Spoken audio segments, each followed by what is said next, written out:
प्यारे छात्रों, आज मैंने आपके लिए लेकर आया हूँ पाठ गिल्लू, जिसके लेखिका हैं महादेवी वर्मा। पाठ से संबंधित जानकारियाँ देखेंगे। सबसे पहले लेखिका का परिचय। महादेवी वर्मा जी विश्व स्तर की कवयित्री है।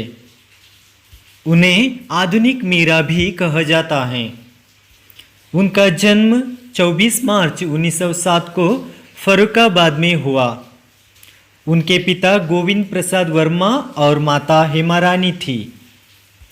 इनकी प्रमुख रचनाएं यामा, सांध्या गीत, दीपशिखा, नीरजा, निहारा, अतीत के चलचित्र, स्मृति की रेखाएं, पथ के साथी, मेरा परिवार, श्रृंखला की घड़ियां आदि। पुरस्कार सक्सेरिया, मंगल प्रसाद, द्विवेदी पदक और यामा कृति के लिए ज्ञानपीठ पुरस्कार प्राप्त हुआ है। कौन कह सकता है कि पशु पक्षी भावहीन प्राणी हैं? वे भी हमारी तरह कभी कभार हमसे भी अधिक भावनाकुल, विचारवान और सहृदय व्यवहार करते हैं। महादेवी वर्मा ने एक छोटा सा जीव गिलारी के बच्चे का रेखांकन कर प्राणी जगत की मानव सहज जीवन शैली का प्रभावशाली चित्रण किया है। आज के संदर्भ में जहां मानव के स्वार्थ के कारण पशु पक्षी की जातियां लुप्त होती जा रही हैं, कम होती जा रही हैं, वहाँ महादेवी वर्मा जी का यह संस्मरण उनकी रक्षा करने के और उनके प्रति प्रेम भाव जागने की दिशा में एक सार्थक प्रयत्न सिद्ध होता है। इस पाठ से हम स्नेह भाव तथा प्राणी दया की सीख मिलती हैं। पशु पक्षियों के स्वभाव और उनकी जीवन शैली के साथ साथ उनके प्रति महादेवी वर्मा के प्रेम से बच्चे परिचित होते हैं।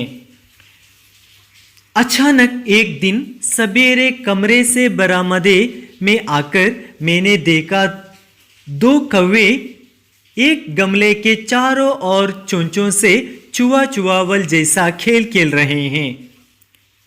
यह काकभूषणी भी विचित्र पक्षी हैं, एक साथ समाधारित, अनादरित, अति सम्मानित, अति अवमानित। अचानक एक दिन लेखिका सवेरे सुबह कमरे से बरामदे में आकर देखा 2 कौवे एक गमले के चारों तरफ से चोंचों से चुवावल जैसा खेल खेल रहे हैं। यह काकभूषणी भी विचित्र पक्षी हैं। काकभूषणी मतलब कौवे, काकभूषणी। पुराना कथा में कौवे को पक्षियों के गुरु के रूप में स्वीकार किया गया है। ये काकभूषणी भी विचित्र पक्षी है, एक साथ समाधारित, अनादरित, अति सम्मानित, अति अवमानित। कौवे को एक बार अति सम्मानित, अति अवमानित करते हैं। हमारे बेचारे पुराखे ना गरुड़ के रूप में आ सकते हैं, ना मयूर के, ना हंस के। उन्हें पितृपक्ष में हमसे कुछ पाने के लिए काका बनकर ही अवतीर्ण होना पड़ता है। हमारे बेचारे पुराखे ना गरुड़ के रूप में आ सकते हैं, ना मयूर के रूप में, ना हंस के रूप में। उन्हें पितृपक्ष में हमसे कुछ पाने के लिए, कुछ लेने के लिए काका कौवे बनकर ही अवतीर्ण होना पड़ता है। इतना ही नहीं, हमारे दूरस्थ प्रियजनों को भी अपने आने का मधुर संदेश इनके कर्कश स्वर में ही देना पड़ता है। दूसरी ओर हम कौवा और कौं कौं करने को अवमान के अर्थ में ही प्रयुक्त करते हैं।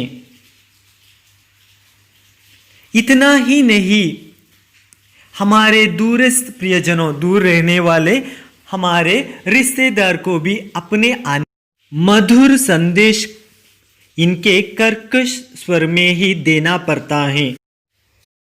कर्कश स्वर खा खा खा, लेकिन कोयल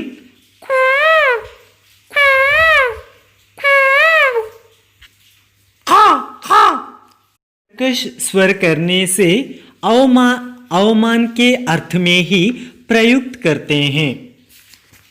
मेरे काक पुराण के विवेचन में अचानक बाधा आ पड़ी, क्योंकि गमले और दीवार की संधि में छिपे एक छोटे से जीव पर मेरी दृष्टि रुक गई।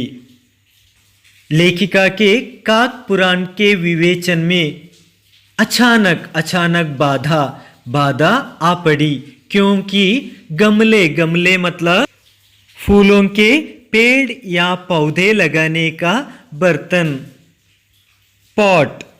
गमले और दीवार की संधि में छिपे एक छोटे से जीव पर मेरी दृष्टि, लेखिका की दृष्टि रुक गई। लेखिका ने निकट जाकर देखा, गिलहरी का एक छोटा सा बच्चा है जो संभवतः घोंसले से गिर पड़ा है और अब कौवे जिसमें सुलभ आहार खोज रहे हैं। लेखिका निकट पास जाकर देखा, गिलहरी का एक छोटा सा बच्चा है जो संभवतः घोंसले से गिर पड़ा है। घोंसले मतलब गिलहरी का निवास स्थान, जो संभवतः घोंसले से गिर पड़ा है और अब कौवे जिसमें सुलभ आहार खोज रहे हैं। काकद्वय की चोंचों के 2 घाव उस लघु प्राण के लिए बहुत थे। 2 घाव उस लघु प्राण के लिए बहुत थे, अतः वह निश्चेष सा गमले से का पड़ा था, क्योंकि वह छोटा गिलहरी का बच्चा था। सबने कहा, कौवे की चोंचों का घाव लगने के बाद यह बच नहीं सकता, अतः इसे ऐसे ही रहने दिया जाए। सबने कहा, कौवे की चोंच का घाव लगने के बाद यह बच नहीं सकता, इसे ऐसा ही रहने दिया जाए। परंतु मन नहीं माना, उसे हौले से उठाकर अपने कमरे में लाई, फिर रुई से रक्त पोंछकर घावों पर पेंसिलिन का मरहम लगाया। कई घंटे के उपचार के उपरांत उसके मुंह में एक बूंद पानी टपकाया जा सका, परंतु सबने कहा उसे ऐसे ही रहने दिया जाए। लेकिन लेखिका का मन नहीं माना। क्या किया लेखिका ने? उसे हौले से धीरे से उठाकर अपने कमरे में लाई। फिर क्या किया? रुई से रक्त पोंछकर घावों पर पेंसिलिन का मरहम लगाया और कई घंटे के उपचार के उपरांत उसके मुंह में एक बूंद पानी टपकाया जा सका। तीसरे दिन वह इतना अच्छा और आश्वस्त हो गया कि मेरी उंगली अपने 2 नन्हे पंजों से पकड़कर नीले कांचे के मोतियों जैसे आंखों से इधर उधर देखने लगा। तीसरे दिन वह इतना अच्छा और आश्वस्त मतलब नंबिके आश्वस्त हो गया कि मेरी उंगली अपने 2 नन्हे पंजों से पकड़कर नीले कांचे के जैसे मोतियों जैसी आंखों से इधर उधर देखने लगा। 3-4 मास में उसके स्निग्ध रोएं, झब्बेदार पूंछ और चंचल चमकीली आंखें सबको विस्मित करने लगी। हम उसे गिल्लू कहकर बुलाने लगे। मैंने फूल रखने की एक हल्की डलिया में रुई बिछाकर उसे तार से खिड़की पर लटका दिया। हम उसे गिल्लू कहकर बुलाने लगे। गिल्लू और गिलहरी का बच्चा को गिल्लू कहकर बुलाने लगे। लेखिका ने क्या किया, फूल रखने की हल्की डलिया में रुई बिछाकर उसे तार से खिड़की पर लटका दिया। 2 वर्ष वही गिल्लू का घर रहा। वह स्वयं हिलाकर अपने घर में झूलता और अपनी कांच के मनकों सी आंखों से कमरे के भीतर और खिड़की से बाहर ना जाने क्या देखता समझता रहता था, परंतु उसकी समझदारी और कार्यकलाप पर सबको आश्चर्य होता था। जब मैं लिखने बैठती तब अपनी ओर मेरा ध्यान आकर्षित करने की उसे इतनी तीव्र इच्छा होती थी कि उसने एक अच्छा उपाय खोज निकाला। जब लेखिका लिखने बैठती तब अपनी ओर ध्यान आकर्षित करने के लिए, अपनी ओर देखने के लिए गिल्लू ने एक इतना अच्छा उपाय खोज निकाला। वह मेरे पैर तक आकर सर से पर्दे पर चढ़ जाता और फिर उसी तेजी से उतरता। उसका यह दौड़ने का क्रम तब तक चलता जब तक मैं उसे पकड़ने के लिए ना उठती। जब लेखिका ने लिखने के लिए बैठती तब अपनी और मेरा ध्यान आकर्षित करने के लिए गिल्लू ने एक अच्छा उपाय खोज निकाला। क्या करता था, वह लेखिका के पैर तक आकर सर से पर्दे पर चढ़ जाता था और फिर उसी तेज से उतरता। उसका यह दौड़ने का क्रम तब तक चलता था जब तक लेखिका ने उसे पकड़ने के लिए ना उठती। कभी मैं गिल्लू को पकड़कर एक लंबे लिफाफे में इस प्रकार रख देती कि उसके अगले 2 पंजे और सिर के अतिरिक्त सारा लघुगात लिफाफे के भीतर बंद रहता। इस अद्भुत स्थिति में कभी कभी घंटों मेज पर दीवारों के सहारे खड़ा रहकर वह अपनी चमकीली आंखों से मेरा कार्यकलाप देखा करता। लेखिका गिल्लू को पकड़कर एक लंबे लिफाफे में रखती थी और कैसे अगले 2 पंजे बाहर और सारा शरीर अंदर रहता था। लघु गात, छोटा गात मतलब शरीर लिफाफे के भीतर बंद रहता। इस अद्भुत स्थिति में कभी कभी घंटों तक रहता था और वहां खड़ा रहकर वह अपनी चमकीली आंखों से लेखिका का कार्यकलाप देखा करता। भूख लगने पर चिक चिक करके मानो वह मुझे सूचना देता और काजू या बिस्कुट मिल जाने पर उसी स्थिति में लिफाफे से बाहर वाले पंजों से पकड़कर उसे कुतरता रहता। भूख लगने पर लेखिका को सूचना देता, कैसे चिक चिक करके मानो सूचना देता और काजू या बिस्कुट मिल जाने पर उसी स्थिति में वह कुतरता रहता था। फिर गिल्लू के जीवन का प्रथम वसंत आया। 1 साल हुआ, प्रथम वसंत आया। बाहर की गिलहरियां खिड़की की जाली के पास आकर चिक चिक करके ना जाने क्या कहने लगी। गिल्लू के जीवन का प्रथम वसंत आया। 1 साल हुआ और बाहर की गिलहरियां खिड़की की जाली के पास आकर चिक चिक करके ना जाने क्या कहने लगी। गिल्लू को जाली के पास बैठकर अपनेपन से बाहर झांकते देखकर मुझे लगा कि इसे मुक्त करना आवश्यक है। गिल्लू को जाली के पास बैठकर अपनेपन से बाहर झांकते बाहर देखता था। तब लेखिका को लगा कि इसे मुक्त करना आवश्यक है। मैंने कीले निकालकर जाली का एक कोना खोल दिया और इस मार्ग से गिल्लू ने बाहर जाने पर सचमुच ही मुक्ति की सांस ली। इतने छोटे जीव को घर में पले कुत्ते बिल्लियों से बचाना भी एक समस्या ही थी। मेरे कमरे से बाहर जाने पर वह भी खिड़की की खुली जाली की राह बाहर चला जाता और दिन भर गिलारियों के झुंड का नेता बना। हर डाल पर उछलता कूदता रहता और ठीक 4 बजे वह खिड़की से भीतर आकर अपने झूले में झूलने लगता। लेखिका ने क्या किया? खीले निकलकर जाली का एक कोना खोल दिया, क्योंकि बाहर जाने के लिए गिल्लू बाहर जाने के लिए इस मार्ग से गिल्लू ने बाहर जाने पर सचमुच ही मुक्ति की सांस ली। बहुत खुश हुआ। और इतने छोटे जीव को घर में पले कुत्ते बिल्लियों से बचाना भी एक समस्या ही थी। लेखिका की एक समस्या ही थी।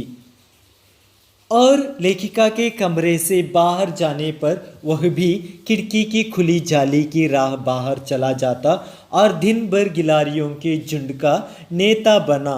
हर डाल पर उछलता कूदता रहता था।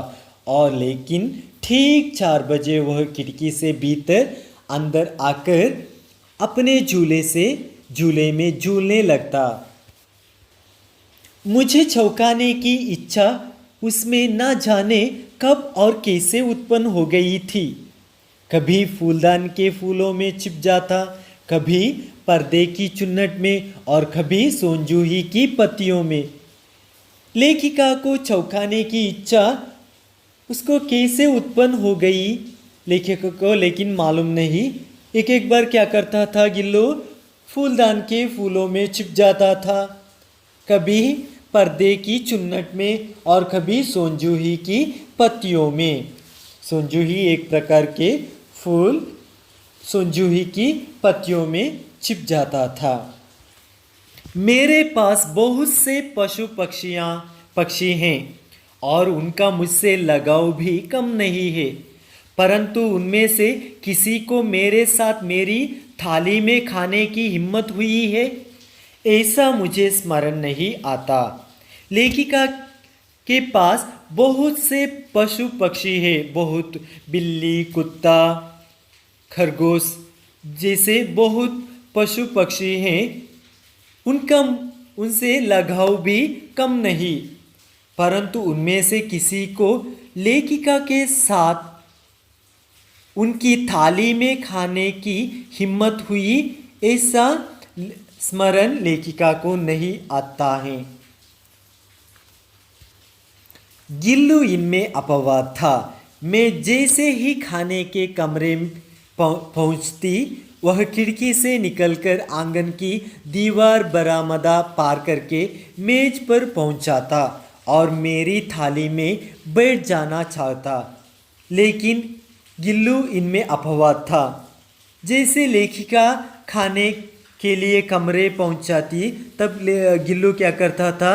खिड़की से निकलकर आंगन की दीवार बरामदा पार करके लेखिका के खाने के कमरे के मेज पर पहुंच जाता और लेखिका की थाली में बैठ जाना चाहता था।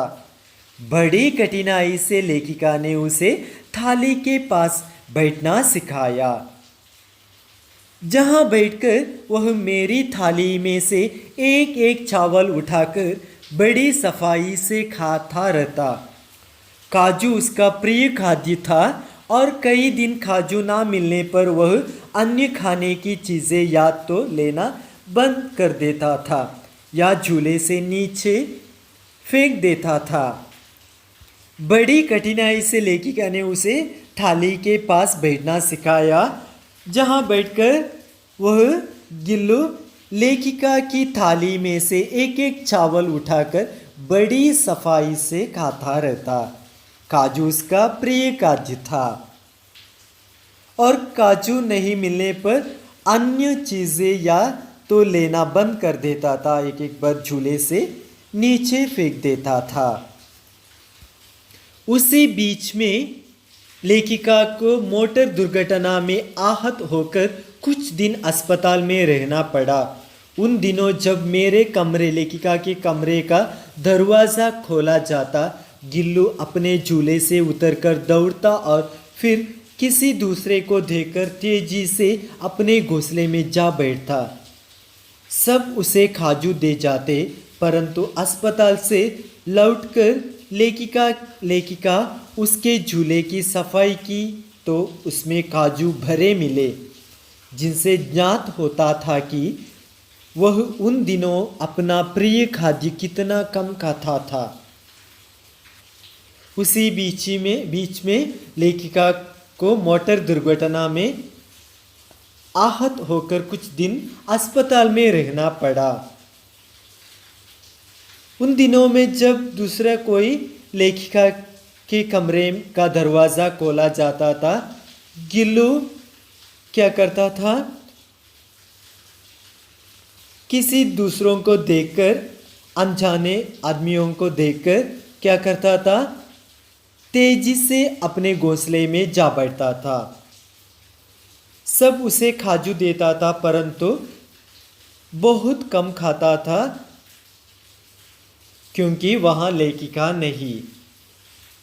इसलिए जिनसे हमें ज्ञात होता था कि वह उन दिनों अपना प्रिय खाद्य कितना कम खाता रहा। लेखिका की अस्वस्थता में वह तकिए पर सिराने बैठकर अपने नन्हे नन्हे पंजों से लेखिका के सिर और बालों को हौले हौले सहलाता रहता था। लेखिका की अस्वस्थ स्थिति में लेखिका का ध्यान कितना रखता था, गिल्लू ने रखता था करके यहाँ। और गर्मियों में जब मैं दोपहर में काम करती रहती तो गिल्लू ना बाहर जाता, ना अपने झूले में बैठता। वह मेरे पास रखी सुराही पर लेट जाता और इस प्रकार समीप भी रहता और ठंडक में भी रहता। गर्मियों के दिनों में जब दोपहर में काम करती थी, लेखिका काम करती थी, तब गिल्लू ना बाहर जाता था और अपने झूले में बैठता था, क्योंकि गर्मी के दिन वह लेखिका के पास रखी सुराही पर लेट जाता था। सुराही मतलब मण्ಣಿನ मड़के, सुराही पर लेट जाता और इस प्रकार में गिल्लू को एक समीप भी रहता और ठंडक में भी रहता। गिलहरियों की जीवन की अवधि 2 वर्षों से अधिक नहीं होती, अतः गिल्लू की जीवन यात्रा का अंत आ ही गया। दिन भर उसने ना कुछ खाया, ना वह बाहर गया। गिलहरियों के जीवन की अवधि 2 वर्ष से अधिक नहीं होती।